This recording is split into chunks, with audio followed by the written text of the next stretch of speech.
Dun-dun-dun-dun-dun, Shows World. Welcome to Shows World Gamers, Josh here, and it is once again that time of the week. That's right, as this week draws to a close, I wanted to take a moment to look at the biggest news stories from this week. We'll also take a look at some of the biggest gaming announcements from this past week, and of course, as always, we'll look at this week's biggest video game releases. But do me a quick favor before we jump in. If this is your first time on the channel, go ahead and hit that subscribe button and join in on the fun. Alright gamers, let's kick off this week in review with a few news stories. And we are going to start with, well, possible Nintendo Switch 2 news pertaining to the Nintendo GameCube. That's right, rumors are swirling that Nintendo GameCube games are coming to the Nintendo Switch Online service as a new system library for the GameCube is, well, it may be on its way. This leak comes from an FCC filing for what is definitely looking like a GameCube controller that will be compatible with the upcoming Switch 2. This filing does line up with similar filings for the Super NES controller and the Nintendo 64 controllers that were launched alongside the launch of those console libraries on the Nintendo Switch Online service. Many are speculating this will be announced during the Switch 2 Direct on April 2nd. But if this is real, I kind of think this announcement will be held until after the console releases, maybe in a September Nintendo Direct. The September Directs are usually pretty big, and this would be pretty awesome for that. Now, LEGO also came through this week with a teaser for a new Pokemon collab. The trailer here does not show much, but of course the teaser is pretty recognizably Pikachu. It's definitely Pikachu. Now the question is whether this is just a special premium set, or is Pokemon completely moving from Mega Bloks, who have made previous sets over to LEGO going forward. Now, in some disappointing news this week, the highly anticipated analog 3D console, which was basically a 4K Nintendo 64 retro console that is said to be 100% compatible with every original Nintendo 64 game, and not just US, we're talking about Japanese, PAL, everything's supposed to play on this, and not just digitally, but all the actual cartridges. Now, this absolutely sounds awesome, but unfortunately, it was delayed out of its Q1 2025 release window, and now the $249.99 console is scheduled to ship by July of this year. Alright gamers, next up let's take a look at some gaming announcements.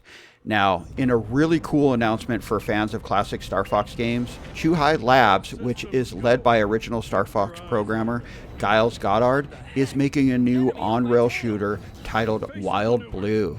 The game is a modern take on the classic on-rail adventure shooter and is being called by many a spiritual successor to the classic Star Fox games. The game is coming to PC, but we have not gotten any info on a release date or a console version at this time, but I will definitely be keeping my eyes on this title as we get more info, so definitely stay tuned for that. Now, Second Stone, The Legend of the Hidden World, received a story trailer, and this game looks like a lot of fun. It's coming from Skyward Entertainment for PC. We got our first glimpse of the game a while back, but the action-adventure game looks like it's almost ready with an expected release date in 2025. The story-driven adventure game fuses platforming with fast-paced RPG combat, and it looks like a lot of fun.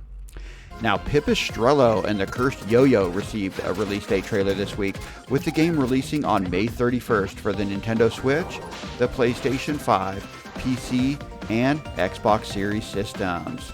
The game is a 2D top-down adventure-style game that has you exploring a sprawling urban landscape as a budding yo-yo master, facing off against enemies using your yo-yo as a weapon.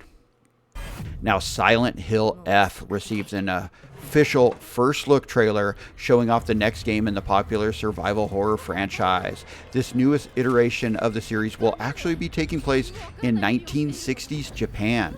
The trailer showed off some atmospheric horror along with some weird creepy monsters reminiscent of the awesome series. Now, no release window has been announced or what consoles it will be on, but I do personally find it weird that a Silent Hill game is, well, it's not taking place in the town of Silent Hill. That being said, the game actually looks really good, so I'll be looking forward to this one and getting more information on it as it comes. Alright gamers, let's finish up with this week's new video game releases. And the big release this week was Xenoblade Chronicles X Definitive Edition. It released this week exclusively on the Nintendo Switch. Now this is a remaster of the 2010 Wii role-playing game and has been a favorite by fans of the epic Monolith RPG series. The game is set in 2054 after Earth has been ravaged by intergalactic conflict between alien factions, and the remnants of humanity find themselves on the brink of extinction. You must navigate the wild expanses of the planet Mira and lead the charge to restore civilization, utilizing formidable giant robots known as Skells. Also, the long-delayed Assassin's Creed Shadows game released this week on the PlayStation 5, PC, and Xbox Series systems.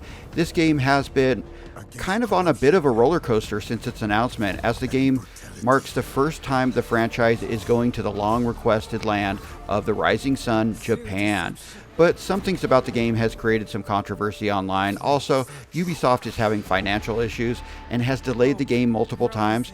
Personally, I think it looks really good, and if you're an Assassin's Creed fan, I wouldn't miss this game. From what I hear, it plays a lot like the older games, so if you like those, I think you're going to like this title too.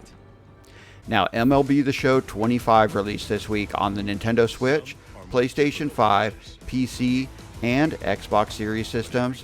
Now this is the premier baseball game for Major League Baseball fans with all the real teams, players, and stadiums. The simulation baseball game promises new gameplay enhancements powered by ShowTech, which allows you to experience the evolution with all new features that enhance the on-field realism.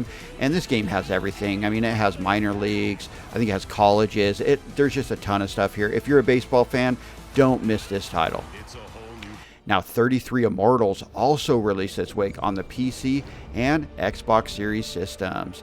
The game is an online co-op action roguelike game for up to 33 players. It's based on Dante Alighieri's Divine Comedy and features hand-drawn 2D art. Players take on the role of damned souls, fighting their way through the afterlife to change their fate and rebel against God's judgment. And this game looks absolutely awesome. I can't wait to jump in and play this.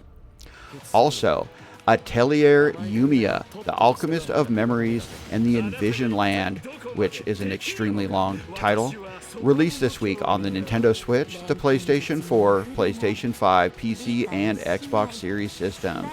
The game is an action role-playing game style that it allows you to travel across a ruined continent as a young alchemist named Yumiya, who embarks on a journey to uncover its lost history. Now, we did play a preview of the Switch version of the game here on the channel, and while I enjoyed it, I definitely suggest checking out the video if you're considering buying that version. It did run a little rough. Alright gamers, that concludes this week in review for the week ending on March 21st. The week started with the previously discussed Rainbow Six Siege X showcase taking place, where we got a look at gameplay, new modes, and more for the upcoming new era of the franchise, as this is not a sequel but kind of an evolution of the current game. Then we got rumors that GameCube games may be coming to Nintendo Switch Online once the Switch 2 is released, and I hope that's true. And the week ended with us creeping closer to the big Nintendo Direct Switch 2 showcase, which is less than 2 weeks away now. Man, I can't wait to get my hands on this new console. But let me know anything we may have missed in the comments, and thanks for joining us today, gamers. Do me a favor, if this is your first time on the channel, don't forget to hit that subscribe button. Shoach World, out.